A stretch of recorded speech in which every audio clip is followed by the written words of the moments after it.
What is going on, guys? MJ2005 Gundam here, and today I'm trying something different for my channel. Thanks to a video I found on explaining the Gundam technology from The Witch from Mercury, I would like to try and explain the Gundam technology in the Ad Stella universe based on the information that I gleaned from the video and from endlessly rewatching Prologue. But before I begin, I would like to credit Japanese Sci-Fi Everything Sci-Fi's video for providing the information needed, so the link to the original video is in the description below, if you could understand Japanese, that is. But with that out of the way, let's dive into the background of the Gundams from the Ad Stella. The Ad Stella is an era where humans are advancing to space. However, the human body is way too fragile and vulnerable in the space environment, causing health risks like osteopenia, muscle atrophy, impaired spatial ability, neuroocular syndromes, and the like to manifest due to the cosmic ray exposure. As a result, the GUND format medical technology is developed by the Vanadis Corporation to aid in space survival through mechanization of the human body, eventually turning subjects into cyborg-like beings.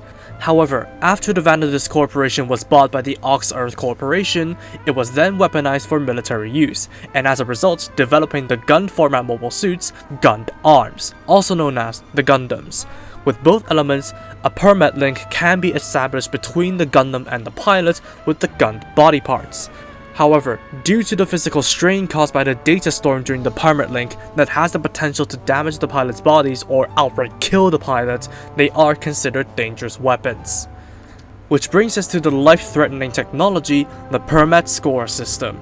So long as there is a PMET link established, similar to the Aliyah Nana system from Iron-Blooded Orphans, the shell units on the Gundam will glow red. The PMET Score is divided into 4 stages, as far as we know. PMET Score 1 is the standard stage, achieved by activating the mobile suit via the established PMET link, and it exerts the least strain on the pilot. PMET Score 2 is used to enhance the mobility of the Gundam. PMET Score 3 is for deepening the link between the GUND format and the Gundam for better control of the bit weapons, which at this point causes red markings to show up on the pilot's body. And finally, PMET Score 4 disables all the limiters, granting extraordinary thrust power while exerting the most strain on the pilot, and it's often life-threatening. Such is the case for the Gundam Lfrith early production type. Establishing the standards for what a conventional Gundam in the Ad Stella is, it is the danger of piloting such a mobile suit that caused the Mobile Suit Development Council to deem them a curse and establish the monitoring organization Cathedral, headed by Delling Rembrandt.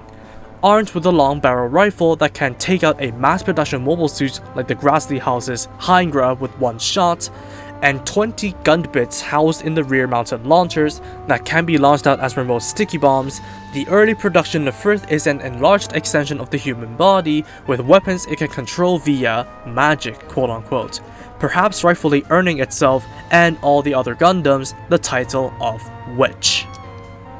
However, the final production Gundam Lfrith is different. It was made to prove the stability of the GUND format technology in hopes that the Development Council won't shut down the production of GUND arm units. Despite the presence of standard cockpit controls, it is made to be controlled with the mind. As such, a deeper link between the pilot and the machine is needed, which is why it failed to activate in the beginning of Prologue until Eric stepped in later on. Reasons for why she successfully activated the Lfrith is unclear, but she does indeed have a deeper affinity between her internal augments and the Gundam Lfrith. Being an unregistered Gundam unit, it caught the hunters by surprise. Armed with a beam rifle that can function as a beam saber, and 7 bit staves that can boost, defend, attack, and combine into a shield, or with the rifle via commands, it is controlled by Eric's mind and responds accordingly to her thoughts, while her mother, Elnora, acts as a conduit. It is worth noting that even though the Lfrith possesses the PMET Score system, it causes blue markings to show on the pilot's face instead of the red markings on the previous Gundam pilots. Similarly, the bit staves leave blue trails in their wake instead of the red trails of the GUND bits from the prototype. However, whether this holds any significance is to be seen. More interestingly, however, is how it doesn't seem to exert any strain at all, neither on Elnora nor Eric, who was a 4-year-old at the time, even at presumably PMET Score 3, which is different from and seemingly safer than the Gundams that came before it. The Gundam Lfrith is a Gundam that surpasses all Gundams, an exceptional existence even the Development Council, and especially Delling Rembrandt, cannot ignore. Whatever happens next is to be seen in The Witch from Mercury airing in October. And that wraps it up for this video. It's a shame to find out that The Witch from Mercury is merely a label for the Gundams that are developed in Mercury, instead of actual magic getting involved. However, the whole GUND format and permit link system is an interesting twist on Iron-Blooded Orphan's Ally Viginana augmentations, and that the limiter disengagement is in shades of grey, or red if you talk about the glow underneath the shell units, instead of an on or off switch, which is kinda similar to the reused P device from the Cycle Zaku now that I think of it. But I am interested in seeing how the story will unfold and what the Ad Stella universe has in store for the Gundams.